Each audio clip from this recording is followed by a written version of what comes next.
So we're here in Laikipia, the mid to northern region of Kenya.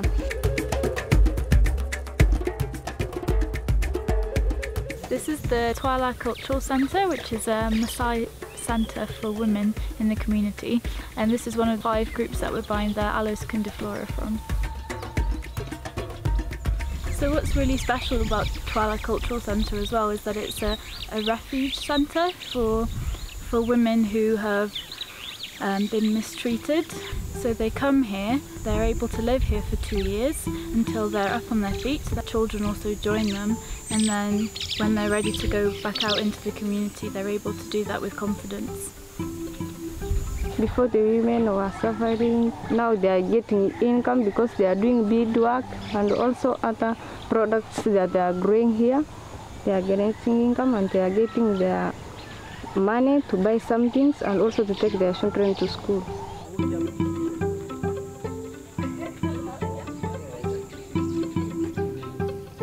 Laikipia Permaculture Centre is an educational hub run by a Maasai permaculturist called Joseph, and he really feels very passionate that the women should be encouraged to learn more about ecological growing, especially in this kind of environment where it's so hard to grow anything. Where we are standing now is actually the 1-acre Aloe secundiflora farm, and they have been growing this for the last 1.5 years now. The only thing that the women can really grow themselves is Aloe secundiflora, which is a new ingredient that we use in Lush. The very fact that they grow aloe means that Lush can now provide them with a source of income.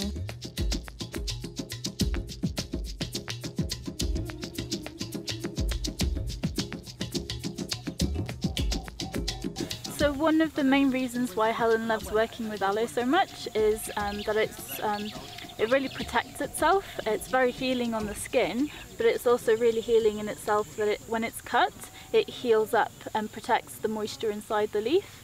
And this is just another example of how the plant heals itself and protects itself. So here you can see we've had a dry season for quite a long time now.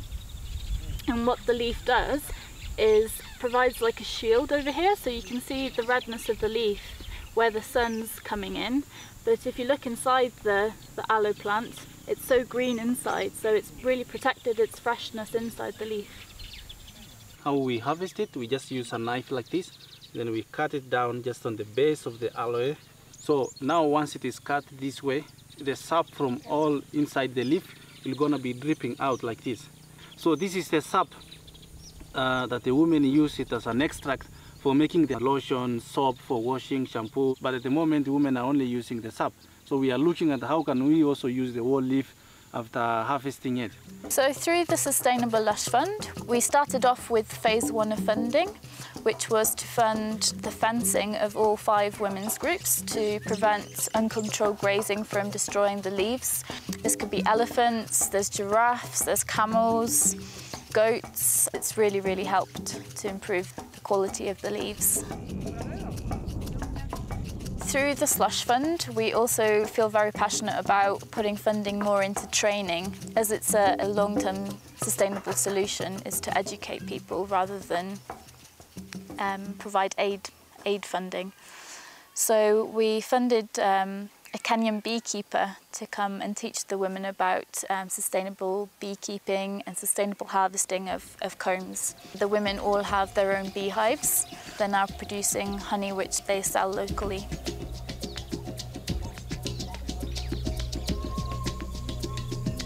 So Twala project has got more than 70 beehives at the moment. Some of them being hanged, as you see this way, because we have a problem of the honey badger.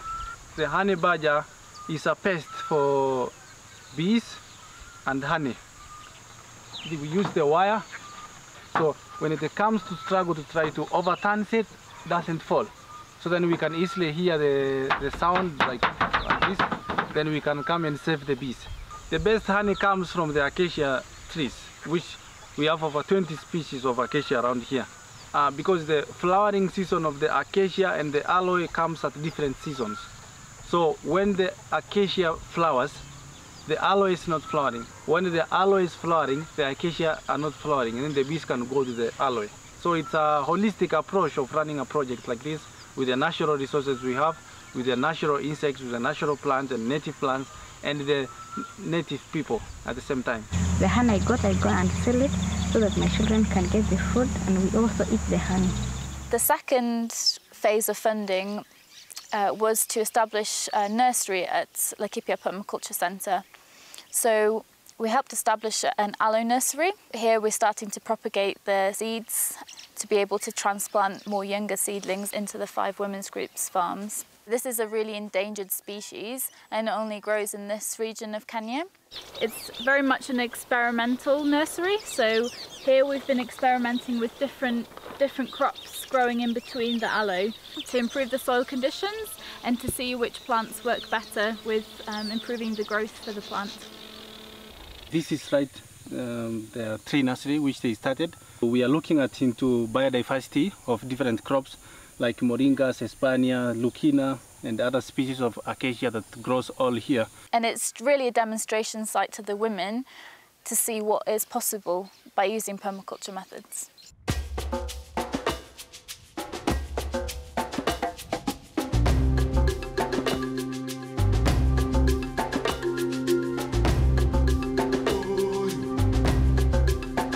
The second group was the Natum group, and these are wonderful women.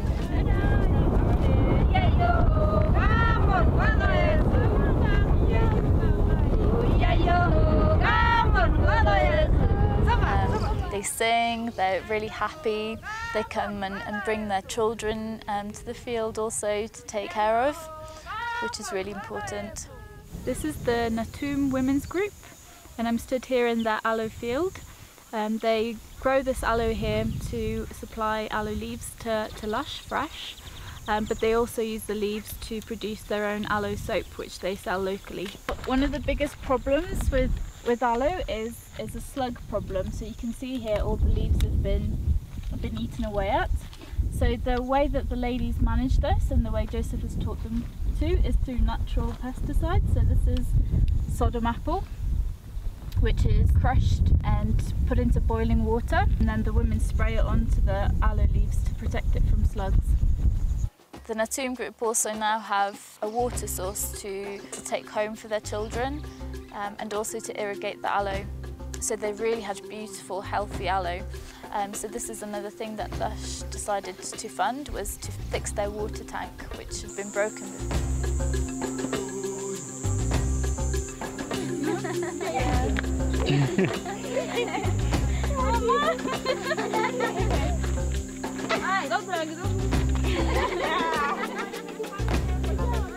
So last time I was here 6 months ago, the women were actually walking on this piece of concrete over here on the water catchment. They were being lowered inside the tank to fetch water because they so desperately needed water.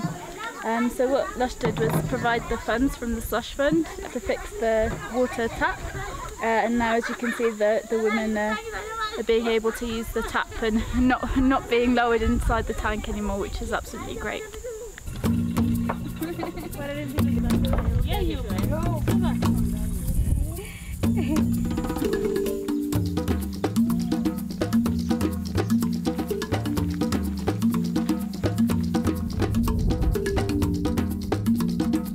I also bought some samples of Lush soap for them to have a better idea of what natural soap looks like and some of the lovely ingredients, natural ingredients that we use.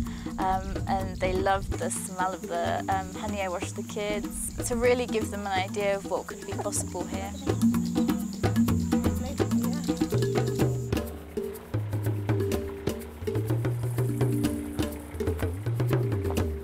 So the other group that we visited was Nabulu group, which in Ma language means to grow. And these are really strong women. And I think they're the most established of all 5 groups. Through the slush fund, we helped the Nabulu group with the fencing of their aloe field to prevent the elephants from trampling all over the aloe leaves. So the women have planted a moringa seedling in between all the aloe plants. So this was planted here back in January, and the idea is that the moringa will provide nitrogen for the soil, which will improve conditions for the aloe, but it will also protect it from direct sunlight by providing shade. So it's an understory. the oil from the seeds can also produce oil for the women to use in their soap. So I think there's a total of 40 women involved in this group. They make their own cosmetics to sell in the local market. So I bought some moulds over from the Lush factory where we have our own pressing machine. In the next week we're going to discuss how we can design our own logo for Nabulu, and we can take that back and mould it in the Lush factory. These are some of the products that the Nabulu women are making, and just within 6 months these are really improved, so the packaging is much more attractive now. They've got the Masai beads and they've got beautiful labelling as well with the picture of the Nabulu group here. So what we've been really discussing today is how we can save on some of the expenses that help to make these products. So one being packaging and two being the ingredients that are going into them. Some of the ingredients they have to travel all the way to Nairobi to buy.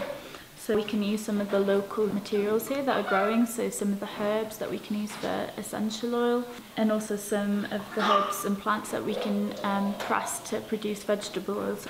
So that's what we're going to be working on tomorrow in our soap making workshop.